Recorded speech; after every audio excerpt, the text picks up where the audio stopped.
how to get rid of unwanted hair permanently.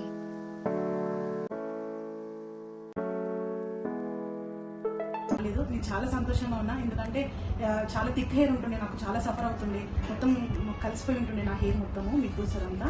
కానీ ఇప్పుడు నేను చాలా హ్యాపీ. 13 years అవుతుంది నేను ఇక్కడ చేసుకొని, మళ్ళీ ఇప్పటివరకు నాకు ఒక్క హెయిర్ కూడా రిటర్న్ రాలేదు. దాన్ని బట్టి మా చెల్లి కూడా నన్ను చూసి ఇక్కడికి వచ్చింది. తను కూడా ఐబ్రోస్ చాలా తిన్ ఉండే, తను అది కలరింగ్ చేయించుకుంది. ఎక్స్ట్రా ఏదైతే ఉందో మా అక్కకి ఇంతవరకు రాలేదు అని కూడా తను బిలీవ్ చేసి అలానే రావడం జరిగింది. తను కూడా ఈరోజు ట్రీట్మెంట్ చేయించుకుంది. ఇది పెయిన్లెస్ ట్రీట్మెంట్, ఏం పెయిన్ ఉండదు.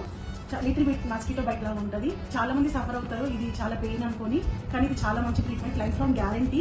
ఉదాహరణకి నేనే ఉన్నాను, ఎందుకంటే ఇది సత్యం. ఐబ్రోస్ నాది 13 years అయితే నేనే చాలా ఆశ్చర్యపోతుంటాను అప్పుడప్పుడు, ఇది నిజమా అని చెప్పేసి. చాలా మంది తెలియక థ్రెడ్డింగ్, వ్యాక్సింగ్, లేజర్ చేస్తుంటారు. దానివల్ల గ్రోత్ చాలా ఎక్కువ రావడం జరుగుతుంది.